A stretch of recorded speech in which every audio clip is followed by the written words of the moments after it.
Welcome to Retreat Magic, conversations all about the power and the purpose of retreats. I'm your host, Lisa Dunford Dickman, a transformational life coach and the leader of life-changing South African Sea to Safari retreats. In these conversations, my guest and I will dive deep into the world of sacred transformational experiences, where wonder, alignment, and expansion meet. Let the magic begin. Welcome to Retreat Magic. I'm here with Mark Porteous today. I'm so excited to have him here as my guest. Welcome, Mark. Hi, Lisa. I'm so happy to be here. Thank you for joining us. Mark is known as the Soul Connector. He is a joint venture strategist, an affiliate concierge, and co-founder of the Soulful Affiliate Alliance and the Joint Venture Directory. He's also a best-selling author of 3 books, including his most recent anthology, Soulful Leadership, Elevating Purpose and Empowering Change. Transformational leaders and inspired influencers hire Mark to reach more and more people with their message by developing soulful collaborations and alliances so they can leverage their expertise and make a greater impact in the world while enjoying more freedom, ease, and flow in their own life. And who doesn't want that? I want Oh, more of I that. like reading that. I'm like, oh, I love that. That sounds fun. Well, and I will also say that Mark and his wonderful wife Renee are hosts of the Soulful Leadership event, which is where I met them this January, which is a room full of the most amazing people. So he really walks his talk, and all the people that I connected with it was made so many amazing connections. So thank you for that, Mark, and thank you Thank for you, being here Lisa. And today.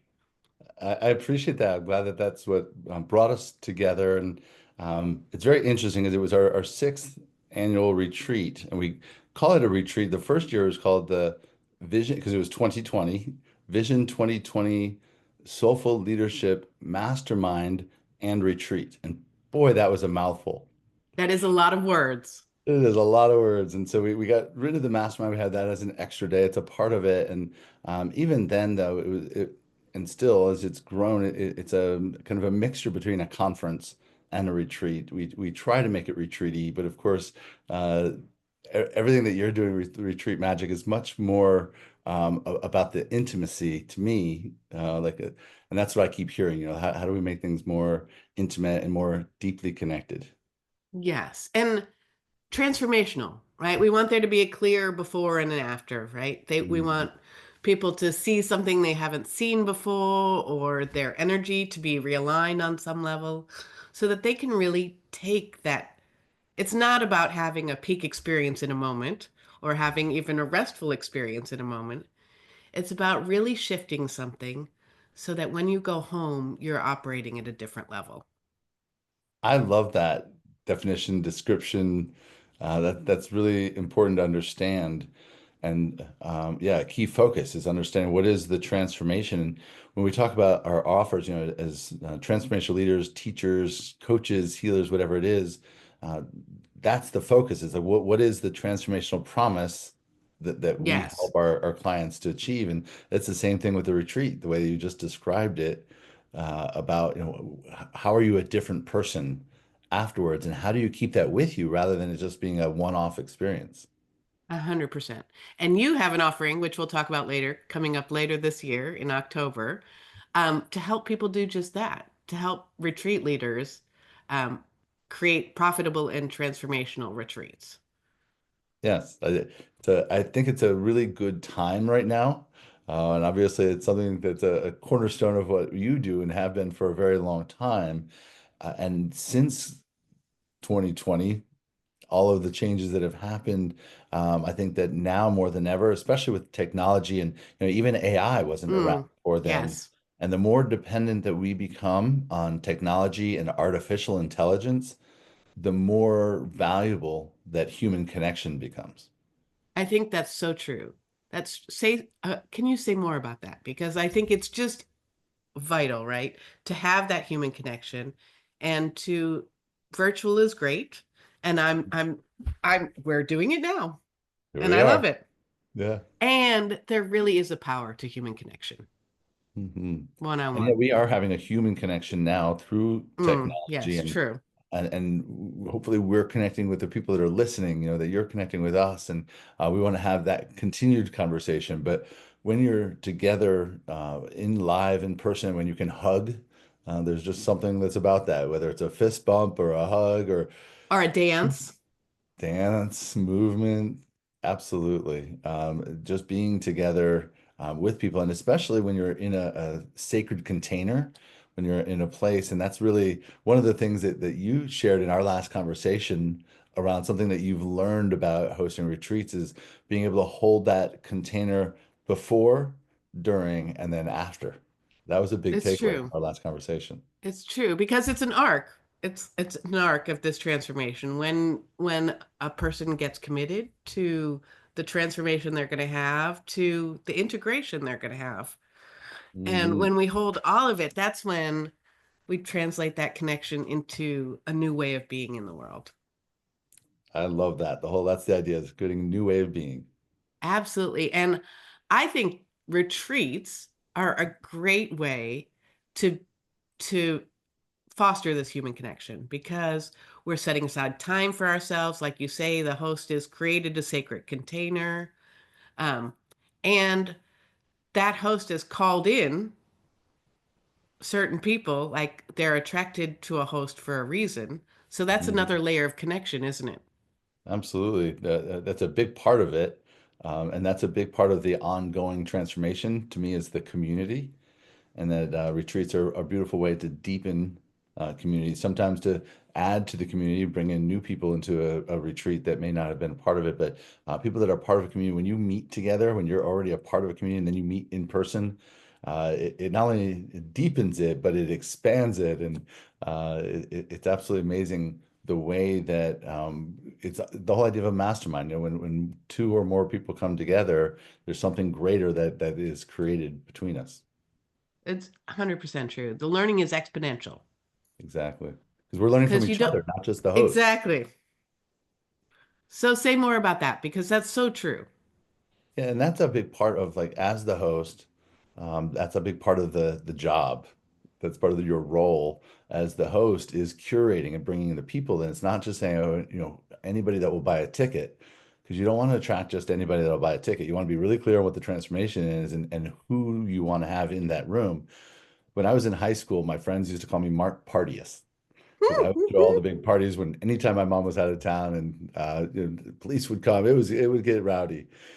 But as an adult, my one of my clients a few years ago renamed me Mark Partner Us. Mm, That's really the idea of curating an event is bringing together the people that not only will value from it but will contribute and add to each other. And so if you're having friends of ours are having a retreat for men who lead men's groups. So everybody mm-hmm. there are leaders of men's work.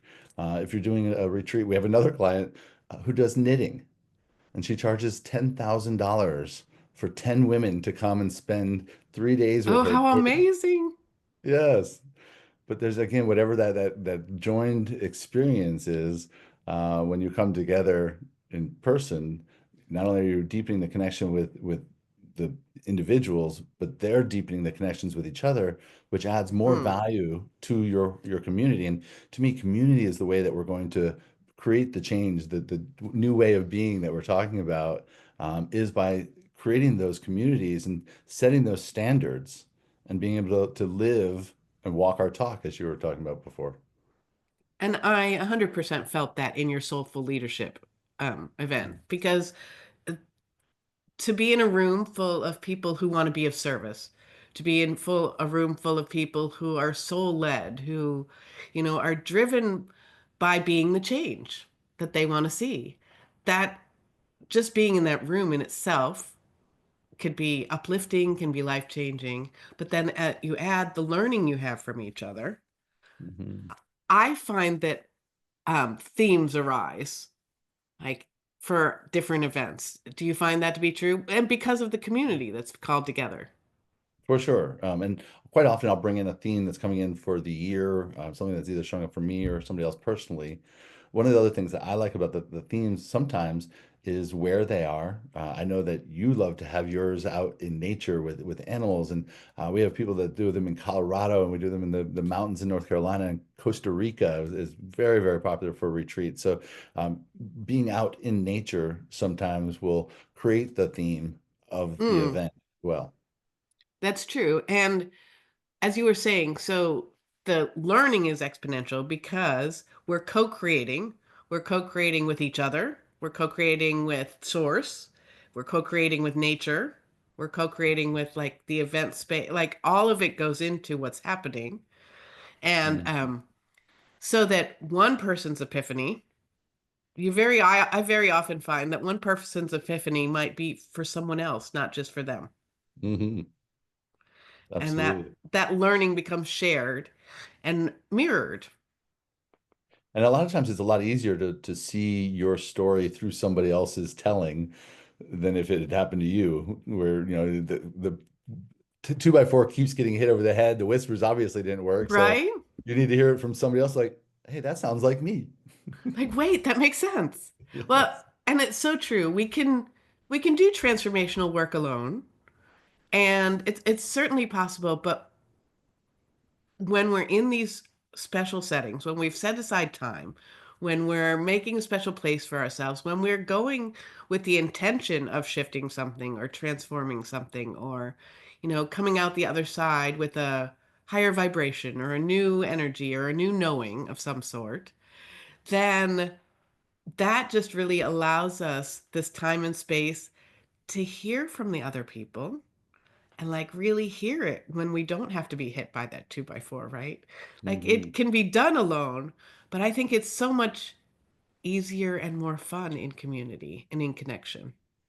Absolutely. And that, again, leaving your normal environment, it's the whole hero's journey, being called out from Yes, where you are normally into a strange new place opens up more possibility for that transformation as well. it does for sure. And as you say, people choose their locations. It might be Africa with me Hmm. or Colorado with one of your clients, or I love that knitting idea. That's amazing.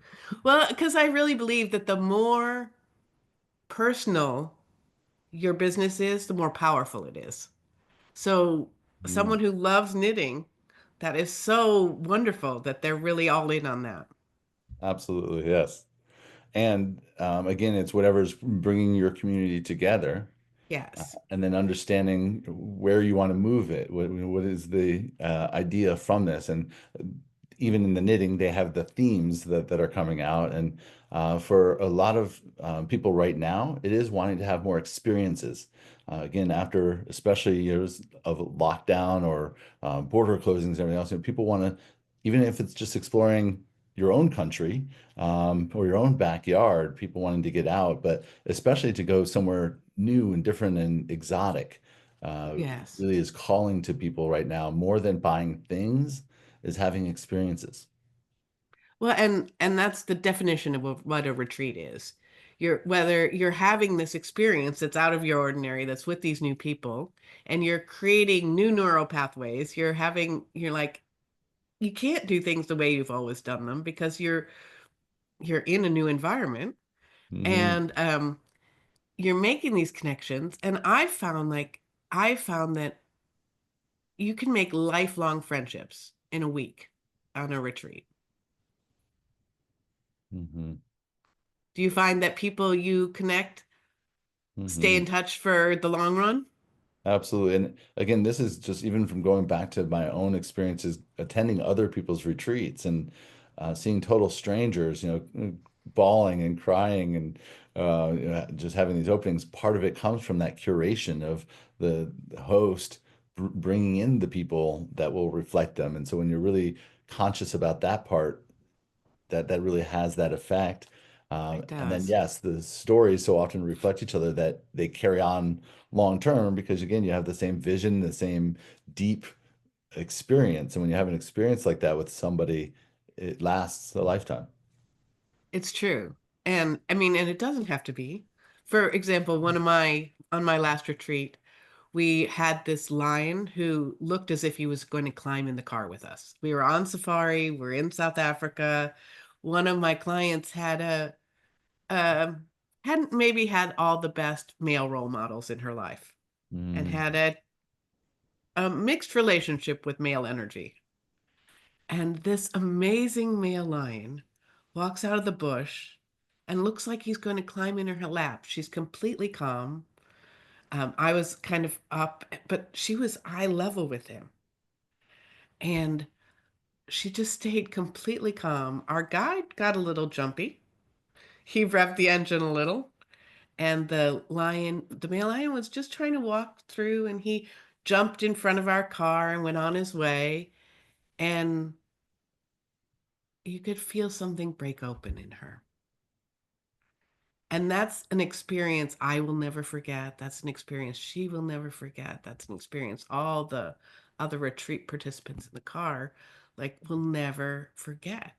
This like mhm. she had a real felt sense of a very healthy, not aggressive, not anything toxic male energy and something realigned in her. And that's something we get to talk about for years to come. Like, oh, do you remember when the lion tried to climb in Stacy's lap? And that can be true no matter whether it's dancing at your soulful leadership retreat, doing the Mhm. body groove around the room with everyone as we go out. Like that was a powerful moment, like of connecting with everyone to dance our way out of the of your event. Like I Mhm. won't ever forget that. And that's something we all shared. And Well, speaking of so, sharing it, that's one of the rich parts of retreat is getting to hear each person get to share their stories. And uh, yes, whether it's 12 people or 100 people, hearing the transmissions and the synchronicities. There was another couple at our retreat where one of them had read the book that the other one had written right after her mother had passed. And then they ended up in a shuttle together and it was like this incredible synchronicity. But everybody in the whole room was moved by hearing that story and how powerful those two coming together at just the right time was. there is such a power to sharing our stories, right? Hmm. And to sharing them in a group of like-minded people who are all there for the same purpose. It's a healing power, like of being heard. And that is because there's so much noise in our world. I think that's another one of the values of the retreat of getting away from it, being able to put our phones down, of not having access to your computer, and really, it's like when you turn off lights or even just close your eyes and all of your other senses are more powerful. And the same thing happens when you are away from all that noise. You can listen more powerfully. Oh, that's such a good point. Have you ever had a noisy fan on in the room and you didn't realize it until you turned it off? And then you're like, Mhm. "Oh, what a relief." Right? Or That even can just be a the light same bulb. experience, right? Like, Yeah. "Oh, wait, I'm removed from all that." Fan is That's such a such good a good example point. because it's just a subtle background noise that you get used to. But then when you turn off that background noise, all of a sudden you have that clarity and ah, ideas can come Yes. in. Yes, and our world is really loud. I want to say especially now, but always, always. It's Hmm. really loud and there's a lot going on. So I think now is an even better time to be going on retreat because we need it. We need that remove from our everyday life, that retreat, um that turning off of the light or of the fan. Absolutely. And actually, I'm thinking about, like I mentioned earlier, the comparison between a retreat and a mastermind. One of the Hmm. term mastermind comes from Napoleon Hill and Think and Grow Rich. And uh, it, we changed the word. Our mastermind is called MetaMind because I look at the word mastermind to be, or at least the first one was the richest, greediest, most selfish men in America coming together to say, how can we get even richer and more powerful? But they would go off on retreat together. Now, when they went off on retreat together, they would bring like a team of 20 people that were their servants, and they would have So everything set up for interesting. them and everything else, and they got to just retreat. But that was a huge part that they did annually. The people that, and I can tell you, it was Ford and the bankers and Yeah. Rockefeller, but that's what they would do. They would get together and retreat from all of the noise and then they could plan on what they want to do for themselves. And so when you can do this with a community of people that want to make the world a better place, this amplifies the impact that we can make in the world by coming together and being able to recharge and rejuvenate and come back to the real world, just like the hero's journey with the boon, the reward of what we got, and how do we integrate that Yeah. into our work and into our life? That's such a good point. That's such a good, I hadn't really ever thought of it that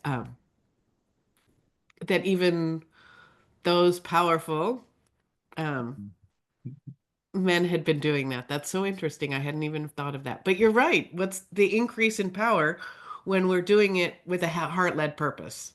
Right, right. That's amazing. That's so amazing.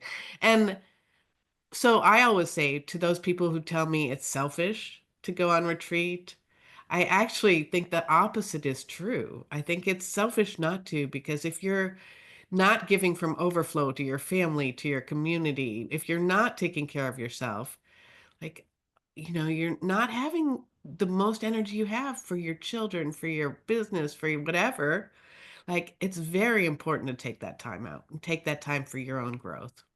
What you're bringing up is so important. Retreat is one example, but going on a spa day, getting a massage, There you go. hiring a house cleaner, these are not selfish things. These are self-full things. And like you That's a said, good when you're word. more self-full, then you have more to give from the overflow. Absolutely. And that's a great tip too for our viewers, because we all want you to go on more retreats because we think they're so fabulous. However, you can do this in your everyday life. Give yourself a day of reflection. Give yourself a overnight at a hotel. Give yourself a spa day. Give yourself, I think that's a self full day, like Mark says. That's a great tip. And I love the idea though of having a retreat on the calendar as a practice for self-care Mm, and saying, okay, I'm committed to this and I'm going to prepare for it. I'm going to put the work in so that I'll get out of it what I'm wanting to do. But this is a reward. This is something that I'm rewarding myself with, and I'm going to be able to bring back the reward to my community. yes. And that's really the definition of a win-win-win. Like that just benefits everyone and raises Mhm. vibration. Yes. Do you have a favorite retreat that you've ever been on, or a favorite experience at one of your retreats? Um, It's very interesting because there's such a wide variety. My very first event was called the Wealthy Visionary Conference, and it was like a retreat for me, and a lot of ritual. I think it's an important part of that, where I got some of the things that I still have today, and many of the people that are still in my life were from that first event. But I also remember other ones that were much smaller and more intimate, and doing things like putting together packages that were releasing stuff or doing the breaking the boards and burning them and then walking across fire, and so there's all kinds of activities that are literally burned into my mind, um, but they all are very very different and unique, but they put together a beautiful collage of retreat experiences in my memories. Well, and of your growth. Like They do, they the mark my growth so well. and I think it's such a great idea to just have one on the calendar. I know several retreat leaders who are, well, I also go on retreats. I don't just lead them, I go on them Yeah, me because I too. do feel like they're so beneficial and they're so helpful, and I do make such great connections. I meet the best people. And so I go on them. I don't just host them. Mhm. And I haven't walked on fire. That's fascinating. I haven't done that yet. Well, we can That's an talk about that. interesting experience, right? We should Yeah. talk more about that. That's interesting. Especially the But process, because they're literally like having you write out the things that you're releasing and letting go of on the boards, and then you're breaking through the yeah, boards, and then you're burning the boards, and then you're spreading out the wood, and then you're crossing over to something. It was a powerful experience for Renee, for my wife. It was like really the leaving behind of the old way and stepping into who she really yeah, is. that's so beautiful. And at the heart, I think that's at the heart of a transformational retreat is exactly that. Leaving behind who you were in some aspect and moving on to like a next level. Yeah. And I know there's all kinds of ways of doing that. There's all kinds of magic, and we know people who teach that magic. And Yes. I And think different again, these are modalities and different ways, like walking on fire. There's all different you don't have to walk on modalities. fire or You yeah, do walk on not. glass or bend spears with your throat. We've done all of those. Oh, how fun. Okay, so you have one coming up in October. You have an event that I would love you to share more about, please. Well, it's very interesting because it started off as a client's event, and now it's preparation for his event. But basically, it's at Olympia Sports Camp in Ontario, Canada, which is very fun. I'm really excited to be going into Canada. Um, and it's at a camp that's 50, well, he's had it for 52 years. It was actually built in 1947. But my client, Dave Grace, has owned it for 52 years. He has over 3,000 kids that come through there in 9 weeks to do basketball, baseball, 16 sports, boating, 40 acres, 50,000 square feet of indoor space. But they also have climbing walls and ropes courses that are used for team building exercises. And again, he's open for 9 weeks a year, and then the rest of the year he's closed. And we want to expand that to bring in retreat leaders to host events there. So I'm going to do the first one. Well, he has other event leaders, like they have a big corporate one called Reignite, where they have about 100 or so people that come in that are literally tech giants, millionaires Oh, and billionaires that are going so off in they're still camp for the doing it. weekend. Yeah, exactly. But we're going to be doing it specifically with retreat leaders and corporate trainers that want to bring their communities in and possibly use Olympia. But whether they use this or some other location, we want to show them one, what we've been talking about. How do you make the event transformational? And a lot of it's the inner work, not the outer work of the strategy, So there's a lot of mindset pieces. And so we'll bring in experts to talk about that. And then how do you make it profitable? Because I really do believe that this is a business model that can not only satisfy your desire to make a greater impact in the world, but you can make a thriving income from it where it feels really good to do it. Yes. And I love how fun your venue sounds. Like I Fun is love a all big the part of rope it. courses. It is, right? And we can transform through trauma, and that's often how it happens. A catalyst happens, something we don't want to happen comes up, and we are transformed before or because of it. But we can also transform through joy. We can also choose to go on a playful retreat and learn and transform and lead others. I have goosebumps as you were saying that because I'm picturing the World War II pilots that flew from Norway over to Canada as they were escaping Norway in 1947 to build this camp as an actual retreat. They were retreating from Norway as the Nazis were Ah, wow. attacking. But they So also had powerful. they were playing sports, they were having fun, they were in retreat during a war, but they still brought swimming into it and fun and activities, and they had these different ideas of being in retreat and planning what are we going to do in the future? How are we going to not only survive but thrive, be happy and joyful? Yes, yes. And that's really what a lot of your work is about. How can we really thrive? How can we, not just get by, not just make a little, like really thrive, have joy, have connection, have abundance. Hmm. Oh, It's our I'm so birthright. excited. Yes, absolutely. I totally agree. I feel like Thank a you. bobblehead doll over here. I'm like, uh-huh. Yes. We are simpatico. Yes, absolutely. Oh, Mark, it is so, so nice to talk to you. Thank you for joining us today. I love that you're doing this. I love that you're encouraging more people to get out there and retreat. And I really do believe that you can make a great impact, not only in other people's lives, but in your own life. Yes. And then that can ripple out to all those around you. So Mhm. wonderful. So all of Mark's information is in the show notes below. So be sure to click on that and maybe join him in Olympia. That'd be amazing. Be Sounds awesome. really, really so fun. Thank you so much, Lisa. I'd love to have anybody out there. And yes, if you want to have questions, all my contact information will be there. I'd love to follow up with you. Do you want to share a website? So if anybody's listening to this instead of watching, you want to tell them where to Sure, I'll find give you? two. You can find both events through markporteous.com. That's MarkPorteous.com. And my soulfulleadershipretreat.com website will be there as well. Yay. Okay. Thank you so much, Mark. Thank you, And Gisa. Appreciate you. you have a wonderful day. Bye for now. Bye-bye. Thank you for joining us on our retreat magic journey. If something stirred in your soul today, follow that thread. Our incredible guest offerings and my Open to the Magic in South Africa retreat are linked in the show notes. Remember, the real magic always begins within.